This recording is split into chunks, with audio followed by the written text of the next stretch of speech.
Powered by the Inside the Birds podcast. Now, live from inside the Matt Black Kia Studios. It's Football at 4. Here we go. Football at 4, powered by the Inside the Birds podcast. Andrew DiCecco's here. He's got a lot happening over at InsideTheBirds.com. We're going to take a look at his mock draft 1.0. He's got a couple Eagles not to overlook heading into the offseason and some free agents. Who will stay, who will go. We got that and more right now with Andrew DiCecco, InsideTheBirds.com. He joins us on the week of the Combine. I'm sure this is a week that you enjoy big time. Andrew DiCecco, what's going on, brother? Mike, I'm doing well. How are you? All is good, man. I know this is kind of the kickoff to the draft season, which is near and dear to your heart, and you have your mock draft 1.0 up there, so we'll dive into some thoughts on that. And of course, first off, this draft class, when you look at it, your thoughts on just the class in general, the depth this year. Every year it seems like, hey, it's a good draft, it's a bad draft, what positions? I know a lot of people have their thoughts. So when I tell you the 2023 draft class, what's your overall look at this class? I really like the cornerback situation. I think there's some value there at receiver. You're not going to see a lot of top-end type of players, but I think you're going to see a lot of quality depth players and number two players that you're going to find throughout the draft. But I really like this cornerback class in particular. So if you're a team like the Eagles that really is in dire need of getting younger at that position, this is the year for you. All right, so let's start off with your mock draft 1.0 that looks at the Eagles and what they could do. You're going secondary right off the bat. This is kind of off the beaten path for them. We know they typically don't go down that road, but pick number 10. You've got Devin Witherspoon, Illinois, and let's certainly get into that and your thoughts behind that. Sure, and obviously this would be the first time, I think, since Lito Shepherd that the Eagles would, in theory, do something to address the cornerback spot in the first round. But when you look at what the Eagles could be losing in free agency, obviously James Bradbury would be a substantial loss, right? But beyond James Bradbury, Mike, there's not much there in terms. You have Zach McPherson, you have Josh Jobe, you have Avonte Maddox is more of a slot corner. So there's a lot of question marks there, and you need to get younger, knowing that Darius Slay is 32 years old. So I think, to me, when you look at how top-heavy, there's some bona fide studs there at the top of the draft, and Christian Gonzalez from Oregon. But I like Devin Witherspoon. He reminds me of a throwback type of player. You could, if you want to look at it from an Eagles perspective, I think Sheldon Brown would be a good player to compare him to. Obviously, I think he's a lot more athletic and his ball skills are much more prolific than Sheldon's were. But I think he's somebody that craves contact, really willing, is a willing tackler, does a lot of the dirty work, fights through the catch, and a really good ball skills, smart player. So I think that would be a tremendous pick there at 10, pairing opposite Darius Slay, who would be a good mentor for another season. Yeah, I want to get into, because you mentioned this is a good cornerback class. Where do you have Witherspoon in terms of your cornerback board? I have him number 1, and it was something that there's a lot of deliberation throughout the early part of the pre-draft process for me. I really think that Gonzalez is the more technically sound. I think he's probably the most efficient technician of the group, but he's right there. You're looking at 1 and 1A, but for me, I like Witherspoon. I think he's the complete player. Interesting. So you have Witherspoon 1, Gonzalez 2. Joey Porter, I would imagine, is your 3rd, or you like Ringo? No, I like Joey Porter at 3. Because there's a lot of people, obviously, in this region that think that Porter should be the pick at 10. So you're saying, nope, Witherspoon over Porter, who's the bigger guy. Yeah, exactly. And early on in the process, you could have made an argument for that. But really diving into the film and knowing, you look at transitional traits and things of that nature, especially around this time of year. And I really think that Witherspoon is a plug-and-play guy that when you look at, obviously the Eagles were in on Patrick Surtain a couple of years ago, J.C. Horn as well. And I kind of envision Witherspoon sort of fitting in that mold, and I think he's a plug-and-play guy day one, which is obviously what they need. And just a physical player on the boundary that I think would serve the Eagles defense well. Okay, obviously the news yesterday with Jalen Carter. Now he's going back today, so I don't know how much you think that will affect him. But my question really is with him, if he starts to drop a little bit and 3 or 4 quarterbacks go into that top 5, how does that affect the Eagles at number 10? I'm smiling because that's kind of what I wrote in that introductory paragraph of that mock draft, saying that there's a chance that the Eagles could lose Javon Hargrave and Fletcher Cox in free agency, which would leave just Jordan Davis and Milton Williams behind them, and obviously Marlon Tuipulotu and Marvin Wilson and a couple of other ancillary players beyond that. But, I mean, that's very lean depth. So you have to wonder, should Jalen Carter slip down, let's say 6'7", the Eagles would be well within striking distance and, in theory, to pull the trigger there. I think you have to, knowing that he is, I mean, by many accounts, he's the best player in this draft. And you have to assume that they're going to be doing their due diligence on him and finding out everything that they can, knowing that this isn't going to be something down the road that's going to resurface or a sign of things to come or something like that. By all accounts, it's not, and I don't know that it will affect his stock as much as some may think immediately, because I think there's so much probing and prodding that goes on throughout the pre-draft process that you're not going to see a team that's going to take on someone with potential off-the-field problems that could persist. I think that it was something that was obviously something important and critical, but I don't know that that's something that's going to resurface down the line. Okay, now let's say that happens. You're seeing him. He's at 6'7". What kind of ammunition do you need? They're already lacking picks. Are we talking about giving up that number 30 pick or what? Mm-hmm. Yeah. I mean, you'd have to give up 30, and I think when you're talking about a player like that, that's going to would be a day one starter for you, and it would alleviate some pressure from maybe a Milton Williams, who I think is more of a really high end 3. I really like Milton Williams, but I don't know how he sort of projects as a viable option as a starter. So I think you get Jordan Davis and Jalen Carter right there in the middle of the line. Well, that gives Sean Desai 2 young pieces right there in the middle of that defensive line to work with. And I think you do that if that's what the compensation is. I think you pull that trigger, and run to the podium. Talking with Andrew DiCecco, Football at 4 here, InsideTheBirds.com. He's got an Eagles mock draft up, and obviously you got Devin Witherspoon there. We just talked about some corners that are also in that spot. Let's jump down. They have another first-round pick, obviously, and you have a Carter. It's not Jalen Carter, maybe somebody that most people in the listening audience have no idea who he is and probably never heard of before. Yeah, Andre Carter II out of Army, which would be the highest player drafted from Army, as one might imagine. But, I mean, you're talking about someone who is 6'7", 260 pounds. I think he could still stand to add another 15 pounds to his frame. But when you talk about an 82-inch wingspan, certain intangibles and measurables that you just don't see, freakish athleticism, I think when you look at comparing him to or playing him opposite a guy like Josh Sweat and Hassan Reddick into the equation, you have just an elite group of athleticism there at the pass rush area. And I think that, yeah, he's a little bit raw in terms of, in terms of what he's able to do probably out of the gate. But I think that his upside is immense and very fluid. And I think he could probably stand to develop his pass rush repertoire a little bit more.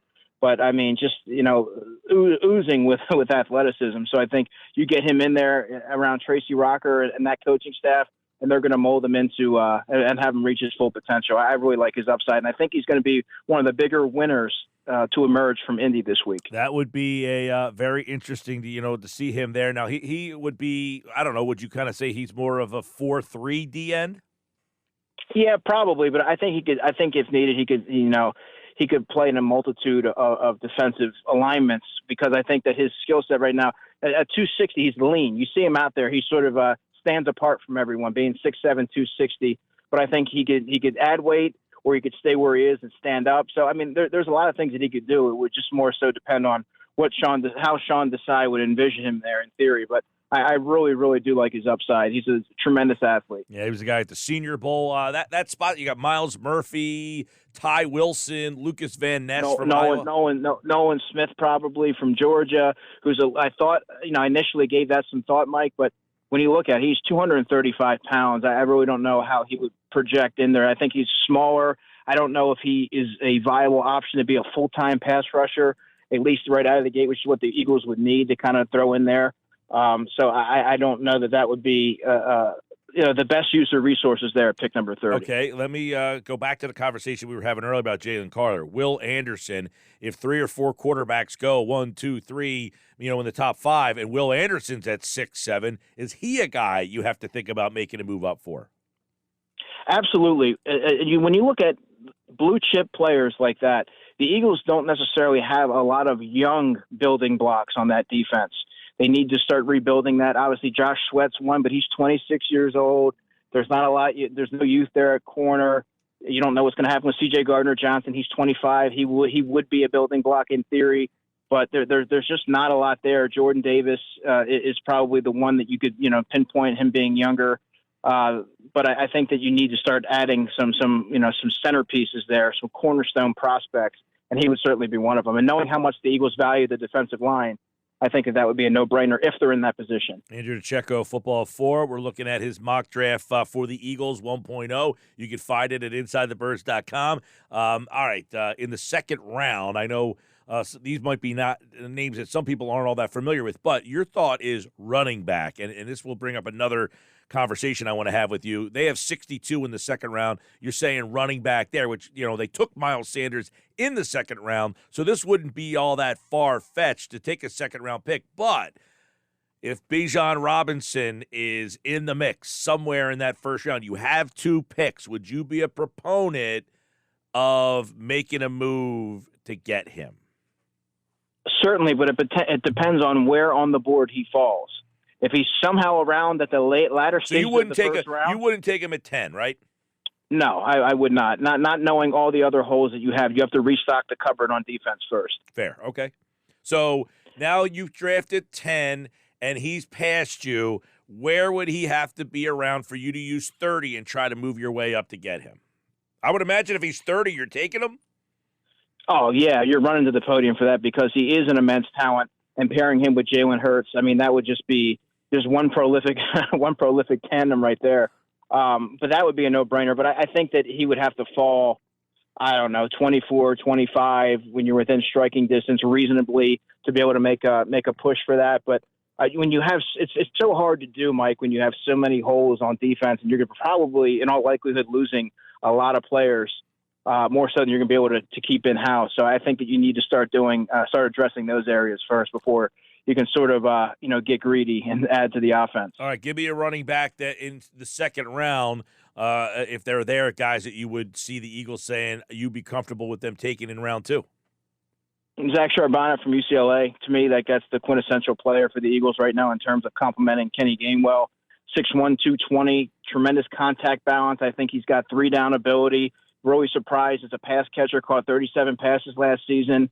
I think that he needs to answer some questions in terms of pass protecting, but I think that he can be an early down runner. He doesn't necessarily have that home run hitting explosiveness, and he's a little stiff, but I mean, his vision's strong. I think he's really good working through contact and just has a nose for the end zone. And I think that obviously his first 2 seasons, there was a little bit, there wasn't as much tread on the tires. They really rode him there in UCLA the last 2 seasons, but I think that would be a great value. Look at LaShawn McCoy was a second-round running back for the Eagles. So is Miles Sanders, and that would be right in the area there, sort of along those same lines that I could see them striking to get a running back. But then you also have to consider free agency, right? I personally don't think that Miles Sanders is coming back, but there's going to be a couple of low-cost veteran options potentially that they could use to sort of throw in there and complement Kenny Gainwell, possibly Boston Scott, who's not going to break the bank to keep in there. Deontay Foreman's a player that you could consider. Maybe Jamal Williams, who's 28 years old. Granted, he just came off a 1,000-yard season, but they could, if you're looking for that between the tackles hammer that's going to comment what you already have, I think that those are 2 names to consider as well. What are your thoughts? I'm very intrigued by Tajay Spears. I'm a big fan, but he's so small, man. Mm-hmm. Yeah, man, just an explosive player, but yeah, it doesn't necessarily move the needle in terms of. I mean, you still need a bigger running back, and I think that it would give you another home run hitting threat. He's a threat to score from anywhere on the field, but the Eagles, I mean, they have that in theory with different guys like at the receiver position.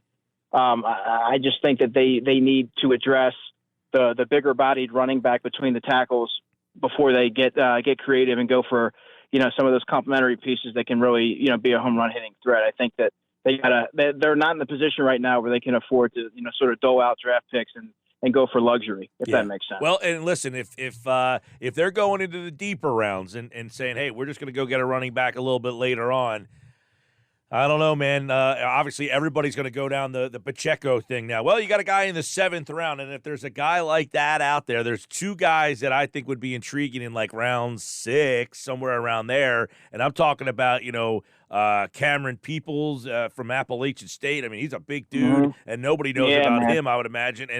And the kid from TCU, Miller. Yeah, we're speaking the same language here on Cameron Peoples. Obviously, I follow the Sun Belt pretty closely. I have back in my time with Pro Football Network as well. I covered that. And I like the Appalachian State. I've liked Darrington Evans. Obviously, he didn't work out at the pro level, but they have a history of churning out productive, high-quality football players from Appalachian State. And I think that would be a good between-the-tackles grinder that the Eagles really need. And you don't need to go for, you look at Isaiah Pacheco, like he was good enough in his role. So at the running back position, I think you just need to find at least, maybe like three different, competent pieces that can all serve different roles, and you'll be okay. You don't want to allocate a lot of money to that running back position. All right. We know the Eagles like to build on the lines. Defensive tackle, you have them going in the third round, but overall that position, because that's a position that we know they like and, Andrew, need most likely to replace. Yeah, I had him going Keanu Benton from Wisconsin. Obviously, those Wisconsin players are these blue-collared, physical, lunch pail type of guys. You look no further than T.J. Edwards. But I think Benton's somebody that was pegged as primarily a run-defending defensive lineman that sort of really evolved his game a little bit. He had 4.5 sacks last year. I thought he showed a little bit more of a pass rush prowess, some more burst. He has very violent hands, physical at the point of attack. Not overly athletic, but I think that there's tools there to work with. And when you're looking at the third round, I think that he would be a no-brainer to work in there and be the third tackle this year for the Eagles, because, like I said, their depth may be tested if you lose both Hargrave and Cox, which obviously, is a possibility depending on what Hargrave commands. And the Eagles do not have 4, 5, 6 round picks. They have picks a little bit later in the 7th round. You can check out Andrew's piece, the full piece, over at InsideTheBirds.com. Let's go to another piece you wrote about closer than they appear. These are Eagles that are on the roster that maybe didn't get a lot of playing time last year, but might need more playing time this year due to free agency. So who are some guys that stand out that could be helpful in 2023?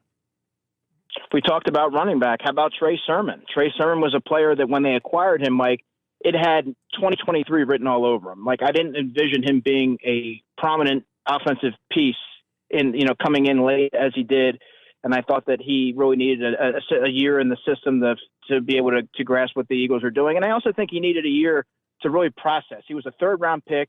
He was jettisoned in favor of UDFAs over there in San Francisco. So maybe a year sitting back and learning would serve him well. And he's a bigger-bodied running back, and he has a lot of talent. Now we'll see if he's able to be able to live up to that talent. And he's working with Jamel Singleton, who's a very well-respected running backs coach. And I think that he's going to have every opportunity here in the offseason to earn a spot, but it's not going to be handed to him just because of his pedigree, right? I think that some people may get enamored with the name and think that they'll be fine going into camp with him. He can be their third running back, no problem. Well, it's not that simple. There's a reason why he was available, and I think that he has to answer a lot of questions this offseason and proving that he's worthy of a roster spot and not a practice squad spot. Josh Job's another player that I really liked coming out of Alabama. You may remember that I had a 5th-round grade on him. Obviously, he went undrafted, but I thought that he offers positional versatility. He could possibly play some safety. Outside corner is what he played last preseason. Physical player, good special teamer. When you look at cost-effective depth, obviously the Eagles aren't going to be able to pay everybody, and you have to go cheap in certain areas. And he has the Alabama pedigree, and he has a year of experience under his belt. He played 220 snaps on special teams, and sharp-minded kid. And I think he's going to get a lot of reps this preseason to prove that maybe he might deserve an elevated role. And let's look at Janarius Robinson, the defensive end, who, to me, I saw he bounced on IR at least 2 or 3 different times this year. The Eagles, I thought, did everything that they could to keep him in-house. And to me, they really wanted to get a long look at him this offseason and throughout the training camp and preseason. He has a Florida State pedigree. He's 6'4", 260, athletic. I liked his tape in college, and I think that obviously he didn't have a role last year, but knowing that you need to get younger there, you may have a nice cost-effective depth option that might be able to hang on there as the final defensive end this year. So he's an intriguing player as well. All right, Combine week is here. Draft is going to be here before we know it. Free agency starts in less than 2 weeks. We got plenty of offseason coverage here on the Sports Bash. I'll get your opinion on the hirings of Sean Desai and Brian Johnson, since we haven't got a chance to get your thoughts on those two guys yet, Andrew. Obviously, Brian Johnson has been here. Sean Desai, a guy they brought in here. What'd you think of those two guys? Well, Brian Johnson, to me, is someone who's been he's fast-tracked for a reason. I think that when you look at, you don't normally see the leap that a guy like Jalen Hurts had. That's sort of unprecedented. And I think that a lot of that has to be, you have to credit Jalen for making those adjustments in the offseason. But I also think that Brian Johnson deserves, you have to tip your cap to him and what he's been able to do. I like what he was able to do at Florida. I think that you're able to relate to him. He's a younger coach, so he's going to be able to relate to his players a little bit more. And he's an innovative young offensive mind that I think will be a head coach possibly in 2 years if he lives up to expectations, because everything I've heard about Brian has been very positive. And I think he's going to get off to a really fast start here in Philadelphia and probably make the passing game even more efficient, believe it or not. Sean Desai, to me, obviously it came down to Denard Wilson or Sean Desai. I thought bringing in an outside voice would probably serve the Eagles well. I thought he did a really good job with the Bears in 2021, maximizing the potential of his personnel. Robert Quinn had 18.5 sacks. I thought Jalen Johnson was in his sophomore year in the league, and I thought he took a big leap forward and great story development there. Now he's one of the best young corners in football. And then there's Trevis Gibson had 7 sacks, and he was utilized differently than I remember him being deployed at Tulsa. And I think he was standing up a little bit. And I read an article where he was just sort of effusive in his praise for Desai in terms of how he's sort of like a mad scientist, very good teacher, and a brilliant defensive mind. So I think that's what the Eagles are going to be getting, someone that's going to maximize the ability of his personnel, play to their strengths, but also explain the whys behind what he's doing.